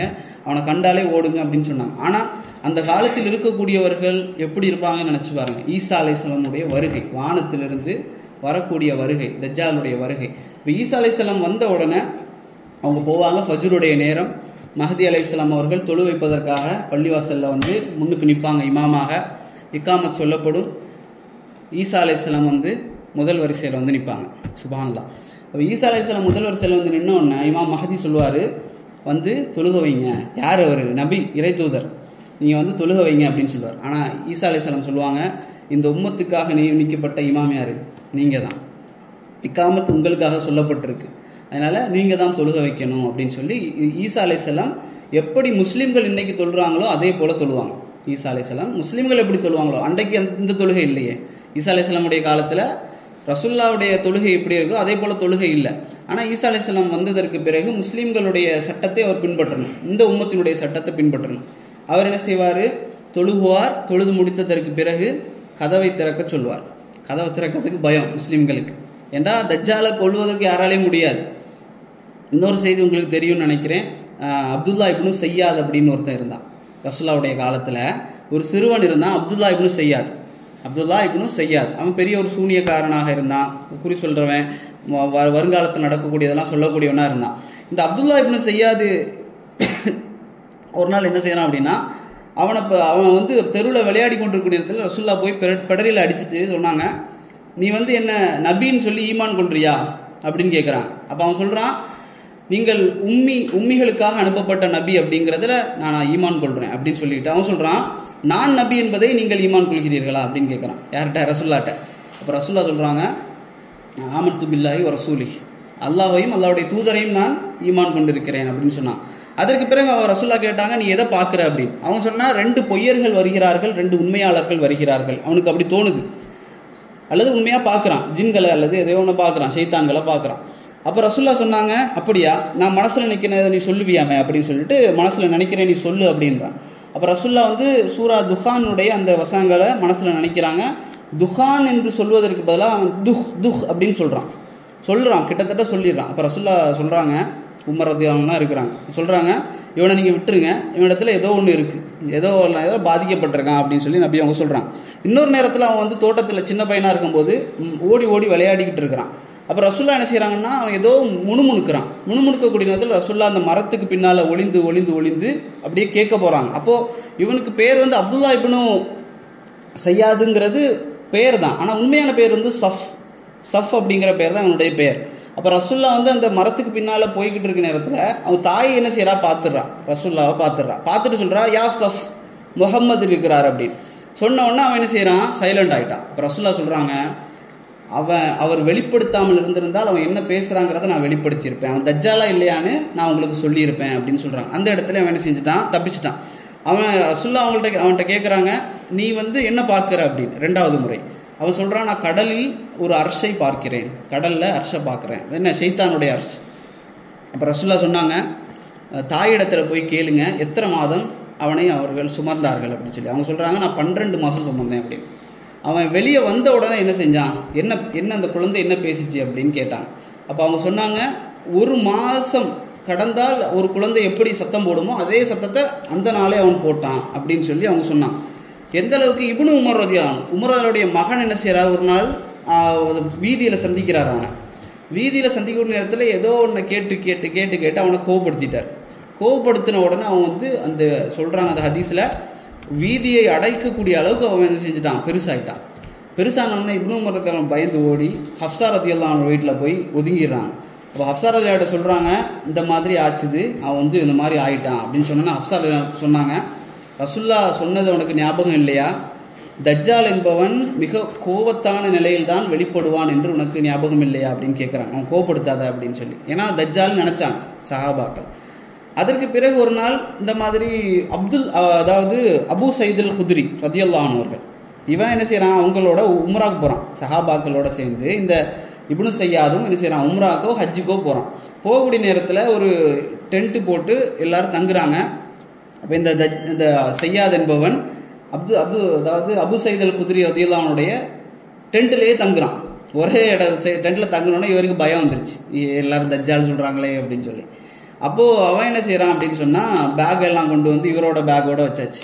அவர் சொன்னார், இங்கே வந்து வைக்காதீங்க, இது கொஞ்சம் சூடாக இருக்குது, நீங்கள் வெளியில் ஒரு மரம் இருக்குது அங்கே கொண்டு வைங்க அப்படின்னு. அப்போ அவன் அங்கே கொண்டு வச்சாச்சு. 2வது அவன் என்ன செய்கிறான், பாலை கறந்து கொண்டு வந்து அபு சயீதுல் குத்ரி ரலியல்லாஹு அன்ஹு கொடுக்குறான். கொடுத்தோன்னே அவர் என்ன செய்கிறார், பயந்துட்டு இது ரொம்ப சூடாக இருக்குது, நான் அப்புறமா குடிக்கிறேன் அப்படின்னு. இதை பார்த்து அவனுக்கு ரொம்ப வெக்ஸ் ஆகிடுச்சு.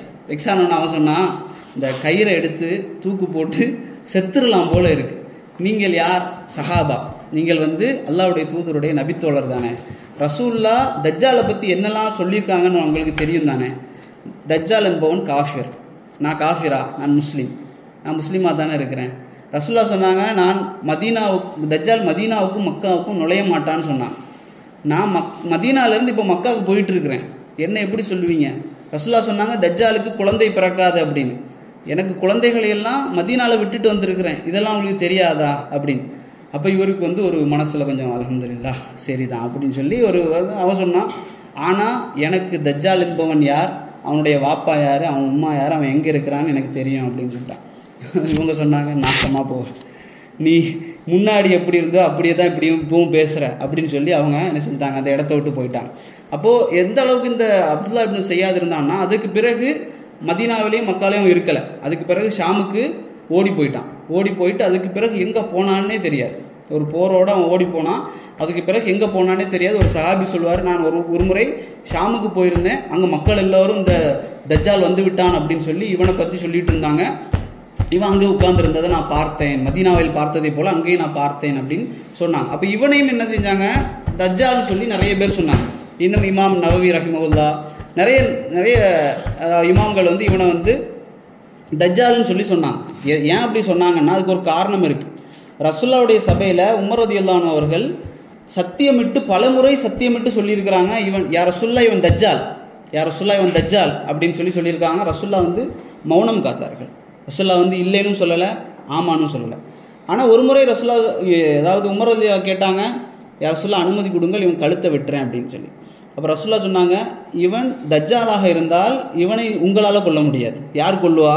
ஈசா அலைஹிஸ்ஸலாம் தான் கொல்லுவார். இவன் தஜ்ஜாலாக இல்லாமல் நீங்கள் அவனை கொன்னுட்டா ஒரு பாவப்பட்ட மனுஷனை கொன்ன தண்டனை உங்களுக்கு கிடைக்கும், அதனால் விட்டுருங்க அப்படின்னு சொல்லி ரசூலுல்லாஹ் சொன்னாங்க.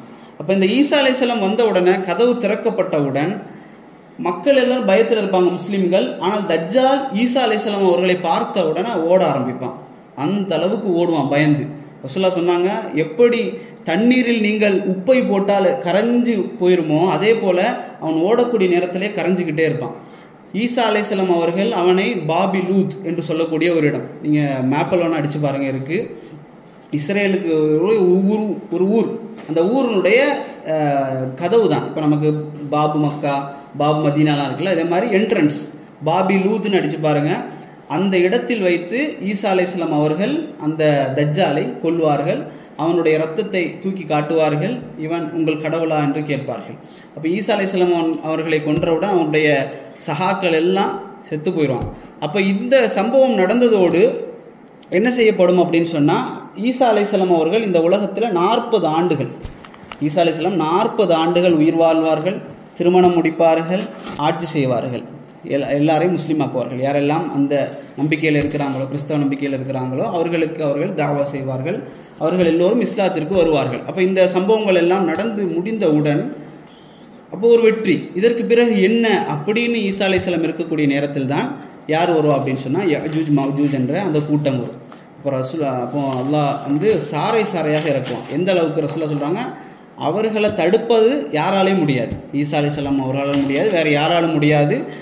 அவர்கள் ஒரு மேட்டு பகுதியிலிருந்து வந்து கொண்டே இருப்பார்கள் சாறை சாறையாக. அவர்கள் எங்கே அடைத்து வைக்கப்பட்டிருக்கிறார்கள் அப்படின்னு சொன்னால், துல்கர்னைன் என்ற ஒரு மன்னர் இருந்தார். 2 மலைகளுக்கு மத்தியில் அந்த ஸ்டீல் அதே போல் காப்பர் இந்த மோல்டு பண்ணி அந்த தீயலை வந்து உருக்கி ஒரு சுவரை கட்டி என்ன செஞ்சார், செம்பாலான சுவரை கட்டி அவரை அடைச்சி வச்சிருக்கிறார். ரசூலுல்லாஹ் சொன்னாங்க, ஒவ்வொரு நாளும் அதை குடைஞ்சிக்கிட்டே இருக்கிறாங்க, ஒவ்வொரு நாளும் குடைஞ்சிக்கிட்டே இருப்பாங்க. அது திறக்கும்.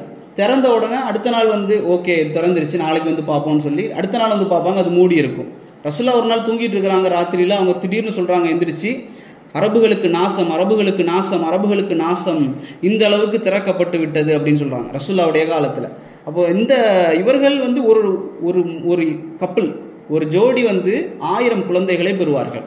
ஒரு மரணிப்பதற்குள் 1000 குழந்தைகளை யஜூஜ் மவ்ஜூஜ் பெறுவார்கள். அவர்கள் வந்து ஒரு கூட்டமாக ஒரு ஆற்றையோ ஒரு குளத்தையோ கடந்து சென்றால் அடுத்த கூட்டம் வந்து பார்க்கும், தண்ணியே இல்லையே, வறண்டு கிடக்குது அப்படின்னு சொல்லக்கூடிய அளவிற்கு அவர்கள் தண்ணீரை குடித்து விடுவார்கள். அந்த அளவுக்கு கூட்டம், அவர்களை யாராலும் தடுக்க முடியாது. ஈசா அலைஹிஸ்ஸலாம் அவர்களும் தங்களுடைய தோழர்களும் ஒரு இடத்துல ஒதுங்கிடுவார்கள். அவர்களை கொல்ல மாட்டாங்க. மற்ற உலகத்தில் இருக்கக்கூடிய எல்லாரையும் அவர்கள் கொன்று குவித்து விடுவார்கள். கடைசியில் சொல்லுவாங்க, வானத்தில் சில பேர் இருக்கிறாங்க, அவங்களையும் கொன்று விடுவோம் சொல்லி அம்பை வானத்தை நோக்கி எறிவார்கள். அல்லாஹ் என்ன செய்வான், அந்த அம்புல இரத்தத்தை தீட்டி கீழே இறக்கி விடுவான். அவர்கள் நினைப்பார்கள், அல்ஹம்துலில்லாஹ் இவர்களையும் கொன்னாச்சு, இனி இந்த ஈசாவோடு இருக்கக்கூடியவர்களை கொல்லணும் சொல்லி அவர்களை நோக்கி போகும்போது அல்லாஹ்வுடைய தூதர் ஈசா அலைஹிஸ்ஸலாம் அவர்கள் துவா செய்வார்கள். அல்லாஹ் வானத்திலிருந்து புழுக்களை இறக்கி அவர்களை கொல்லுவான். இவ்வளோ அழிச்சாட்டியம் செய்யக்கூடியவங்களை அல்லாஹ் கொல்லக்கூடியது புழுக்களை கொண்டு. புழுக்களை அல்லாஹ் இறக்கி அவர்களை கொன்று குவித்து விடுவான். அவர்களுடைய பிணங்கள் எல்லாம் பூமி முழுக்க கிடக்கும். மறுபடியும் ஈசா அலைஹிஸ்ஸலாம் அவர்கள் துவா செய்வார்கள். கழுகு, அதாவது ஒட்டகத்தினுடைய கழுத்துக்களை போன்ற கழுத்துகளுடைய பறவைகள் வந்து என்ன செய்யணும், அவர்களை எல்லாம் கொத்தி எடுத்து ஒதுக்கி போட்டு விடும். அதற்கு பிறகு அல்லாஹ் மழை இறக்கி உலகத்தை சுத்தப்படுத்தி விடுவான். அதற்கு பிறகு என்ன நடக்கும் அப்படின்னு சொன்னால், அல்லாஹ் வந்து ஒரு ஸ்மோக், அதாவது அந்த புகை மூட்டத்தை அனுப்புவான். இந்த புகை மூட்டம் வந்து ஒரு முஃமினுக்கு வந்து ஒரு சின்ன ஜலதோஷம் அதே போன்ற ஒரு சின்ன ஒரு பாதிப்பை தான் ஏற்படுத்தும், மௌத்தாகி விடுவார்கள். காஃபிர்களுக்கு பெரிய ஒரு கஷ்டத்தை அந்த இது கொடுக்கும். இதில் பூகம்பமும் நடக்கும், 3 பூகம்பங்கள், பெரிய பூகம்பங்கள். அப்போ கடைசியில் பார்த்தீங்கன்னா வந்து காஃபிர்கள் மட்டும்தான் இருப்பார்கள். ஏன்னா அல்லாஹ் சொல்கிறான், ஒரு முஸ்லீம் இந்த பூமியில் இருக்கக்கூடிய நேரம் வரை அல்லாஹ் அந்த பூமியை அழிக்க மாட்டான். இப்போ காஃபிர்கள் இந்த உலகத்தில் முழுமையாக இருப்பார்கள் கொஞ்சம் பேர். அவர்களை இந்த யமன்லேருந்து வரக்கூடிய தீ என்ன செய்யும் அப்படின்னு சொன்னால், ஷாமிலே வந்து ஒன்று திரட்டும். ஷாமுக்கு எல்லா உலகத்தில் இருக்கக்கூடிய எல்லாரையும் என்ன செய்யணும், யமனிலிருந்து வரக்கூடிய தீ ஒன்று திரட்டும். அது எப்படி என்பது அல்லாஹ் அறிந்தவன். ஆனால் ரசூலுல்லாஹ் சொல்கிறாங்க, தூங்கி கொண்டு இருக்கக்கூடிய நேரத்தில் தூங்கி முழித்தா அந்த தீ பக்கத்தில் இருக்கும். நீங்கள் எங்கேயாவது சும்மா ஓய்வெடுத்துட்டு இருப்பீங்க, திரும்பி பார்த்தா அது பக்கத்தில் இருக்கும். இப்படி அவர்களை ஒன்று திரட்டி ஷாமிலே கொண்டு வந்து நிறுத்தும். ஷாமிலே அவர்கள் அழிக்கப்பட்டு அதுக்கு பிறகு அல்லாஹ் என்ன செய்யும் அப்படின்னு சொன்னால், புதிய ஒரு பூமியை கொண்டு வரும். அது சூர் ஊதப்படும். அது சூர் ஊதப்பட்டு உலகம் அழிக்கப்படும். இதில் வந்து இன்னொரு இது சொல்ல மறந்துட்டேன். தாபத்துல் அர்த் என்று சொல்லக்கூடிய ஒரு பேசக்கூடிய பிராணி வரும். இந்த பேசக்கூடிய பிராணி வந்து எப்படி வச்சிருக்கோம்னா, மூசா அலைஹிஸ்ஸலாம் அவர்கள் வைத்திருந்த அசாவை கையில் வைத்திருக்கும். அவர் அது என்ன செய்யணும், பேசும். அதே போல் சுலைமான் அலைஹிஸ்ஸலாமுடைய முத்திரையை கையில் வைத்திருக்கும். யார் முஸ்லீம் யார் முஸ்லீம் அல்லாதவர் என்று அது முத்திரை குத்தும். இதுவும் அந்த மறுமை நாளுடைய பெரிய 10 அடையாளங்களில் ஒன்று. இதெல்லாம் அப்படியே நடந்து முடிந்தவுடன் இதா ஜுல்சிலத்தில் அர்து சில்சாலஹா வஹ்ரஜத்தில் அர்து அஸ்காலஹா, பூமி குலுக்கப்பட்டு இந்த உலகம் சூரூதப்பட்டு அழிக்கப்பட்டு விடும். இப்போ இந்த 10லையும் நான் 10ஐயும் சொல்லிட்டேன்னு நினைக்கிறேன். தஜ்ஜால் சொல்லிட்டேன், ஈசா அலைஹிஸ்ஸலாம், அதே போல் யஜூஜ் மௌஜூஜ், 3 பூகம்பங்கள், அதே போல் அந்த புகை, அதே போல் சூரியன் வந்து மேற்கில் உதிக்கும். அப்பவும் முஸ்லீம் எல்லோரும் இருப்பாங்க. அந்த சூரியன் வந்து மேற்கில் உதிச்சிருச்சு அப்படின்னு சொன்னால் தௌபா ஏற்றுக்கொள்ளப்படாது. இது இந்த வரிசையில் எப்போ வரும்னு தெரியலை, யாருக்கும் உலமாக்களும் அதில் வந்து இதுதான் அப்படின்னு சொல்லலை. அது வந்து சூரியன் வந்து மேற்கில் உதிச்சிட்டாலே தௌபாக்கள் ஏற்றுக்கொள்ளப்படாது. அதை பார்த்தோன்னே எல்லாரும் தௌபா செய்வாங்க. இப்போ ரசூலுல்லாஹ் சொல்கிறாங்க, இதை பார்த்து எல்லாரும் தௌபா செய்வாங்க. ஏன்னா அவ்வளோ பெரிய அடையாளம் இல்லை, அதனால் எல்லாரும் தௌபா செய்வாங்க, ஆனால் தௌபாக்கள் ஏற்றுக்கொள்ளப்படாது அப்படிங்கிறது. அப்புறம் அந்த தாபத்துல் அர்னன்னு சொல்லக்கூடிய அந்த பேசக்கூடிய பிராணி வெளிப்படுதல், நெருப்பு வந்து ஒன்று திரட்டுதல். இப்போ இந்த எல்லா சம்பவங்களும் நடந்து முடிக்கக்கூடிய நேரத்தில் மறுமை நாள் என்பது ஏற்பட்டு விடும். டைம் ஆச்சுல்ல? ஓகே. அப்போது இதுதான் அடுத்தது அந்த தஜ்ஜால் பற்றி வரக்கூடிய விஷயத்தில் அவனை வந்து ஒரு கையில் நெருப்பும் ஒரு கையில் தண்ணீரும் வைத்திருப்பான். ரசூலுல்லாஹ் சொன்னாங்க, ஒரு கையில் நெருப்பு ஒரு கையில் தண்ணீர், நீங்கள் அந்த தீயை தேர்ந்தெடுத்து கொள்ளுங்கள். நபி அவங்க சொன்னாங்க, அவன் வைத்திருக்கக்கூடிய நெருப்பை நீங்கள் தேர்ந்தெடுத்து கொள்ளுங்கள், அதில் சென்று விழுந்து விடுங்கள், அதுதான் உங்களுக்கு தண்ணீராக இருக்கும். அவன் வைத்திருக்கக்கூடிய தண்ணீரை தேர்ந்தெடுக்காதீர்கள், அதுதான் நெருப்பாக இருக்கும் அப்படின்னு சொல்லி அல்லாஹ்வுடைய தூதர் சொன்னாங்க. அப்போது மதீனாலேருந்து ஒரு மனிதன் வெளியே வருவான், அதை சொல்ல மறந்துட்டேன். மதீனாலேருந்து ஒரே ஒரு மனிதன் வெளியே வருவான். வெளியே வந்தவுடன் தஜ்ஜால் கேட்பான், நான் உன்னை கொன்று உனக்கு உயிர் தந்தா நீ என்னை நம்புவியா அப்படின்னு சொல்லி அவனை கொன்றுவான். கொன்ன உடனே அவர் முஸ்லீம், அவர் கொன்ன உடனே அவர் செத்துருவார், மறுபடியும் உயிர் கொடுத்து எழுப்ப போட்டுருவான். அவன் கேட்பான், இப்போ என்ன நம்புறியா அப்படின்னு. அவன் சொல்லுவான், இப்போ தான் உன்னை முழுமையாக தஜ்ஜால் நம்புகிறேன் அப்படின்னு சொல்லி. ஏன்னா தஜ்ஜால் இப்படியெல்லாம் செய்வான் என்று சொல்லி அல்லாஹ்வுடைய தூதர் எங்களுக்கு கற்றுத்தந்திருக்கிறார்கள். அதற்கு பிறகு அவனால் கொல்ல முடியாது. எல்லாமே அவன் செய்கிறது ஒரு முறை தான். மழை பொழிவிக்க சொன்னாலும் ஒரு முறை தான், பயிர்களை முளைவிக்க சொன்னாலும் ஒரு முறை தான். அப்போ இதெல்லாம் வந்து அவன் செய்யக்கூடிய பவர் இல்லாத ஒரு ஆள். அல்லாஹ் ஒரு முறை அவனுக்கு கொடுத்துருக்குறான், அவ்வளோதான். மற்றபடி அவனுடைய பேச்சுக்கள், அவனுடைய அலங்காரங்கள் இதெல்லாம் வந்து இருந்துக்கிட்டே இருக்கும். இப்போவும் கூட தஜ்ஜாலுடைய சிஸ்டத்தின் கீழே தான் இந்த உலகம், இந்த நம்ம முஸ்லீமுக்கு எதிராக நடத்தக்கூடிய எல்லா திட்டங்களும் அவனுடைய திட்டத்தில் ஒன்று தான். அவன் மூலமாக அவனை தொடர்பு கொண்டாங்களா இல்லையா அப்படிங்கிறது அல்லாஹு ஆலம். ஆனால் அவனால் வெளிப்படுத்த முடியாது, வெளியாக முடியாது. அல்லாஹ் நாடக்கூடிய காலம் வரை அவனால் வெளியே வர முடியாது. ரசூலுல்லாஹ் சொன்னாங்க ஒரு கட்டத்தில், இதெல்லாம் சொல்லிட்டு வந்துட்டு, அவன் வந்து மெடிட்டேரியன் சி இருக்குல்ல, அதாவது ஈஸ்ட் வெஸ்ட்டில் இருக்கிறான் அப்படின்னு சொல்லி நபி அவங்க சொன்னாங்க. அடுத்தது உடனே சொன்னாங்க, இல்லை அவன் வந்து யமனுக்கு கீழே இருக்கக்கூடிய அந்த அரேபியன் ஓஷன் அந்த நிலத்தில் தான் இருக்கிறான் அப்படின்னு சொன்னாங்க. அதுக்கப்புறம் இல்லைன்னு சொல்லிட்டு ஈஸ்ட் ரசூலுல்லாஹ் ஸல்லல்லாஹு அலைஹி வஸல்லம் அவங்க சொன்னாங்க. ஈஸ்ட் அப்படிங்கிறது வந்து அந்த ஈரான், ஆப்கானிஸ்தான் இந்த பகுதி, அந்த குராசான். அப்போ ரசூலுல்லாஹ் தான் சொன்னான், குராசான்லேருந்து ஈரான் வழியாக வந்து அதுக்கு பிறகு சிரியா ஈராக் வழியாக வந்து தான் அவன் உள்ளே வருவான். ஆனால் அவன் என்ன நினைச்சாலும் சரி, அல்லாஹ் நாடக்கூடிய காலம் வரை அவனால் வெளியே வர முடியாது. ஆனால் அவனுக்கான தயாரிப்புகள் எல்லாம் அந்த உலகத்தில் நடந்துக்கிட்டே இருக்கும். அவன் வந்தால் என்னவெல்லாம் அவனுக்கு சப்போர்ட் பண்ண முடியுமோ அந்த அளவுக்கு சப்போர்ட்டை வந்து இன்றைக்கு இருக்கக்கூடிய யூதர்கள் என்ன செஞ்சுருவாங்கன்னா ரெடி பண்ணி வச்சுருவான். அவன் ரெடி பண்ணி வச்சு எல்லாம் ரெடியாக இருக்கக்கூடிய நேரத்தில் முஸ்லீம்கள் வெற்றி பெற்றுருவாங்க. கடைசியில் முஸ்லீம்கள் வெற்றி பெற்றுவான். அந்த கோபத்தை தாங்க முடியாமல் என்ன செய்வான், அல்லாஹ் அவனுக்கு அனுமதி கொடுப்பான், அவன் வெளியேறி முஸ்லீம்கள் அனைவரையும் கொள்ளுவான். இதுதான் அந்த சீக்வன்ஸ். அதுக்கு மற்ற விஷயங்கள் எல்லாம் ஆர்டர் என்ன அப்படின்னு சொல்லி உலமாக்களுக்கு தெரியலை. அப்போது இவ்வளோ தான். வேறு எதுவும் சந்தேகங்கள் இருக்குதா?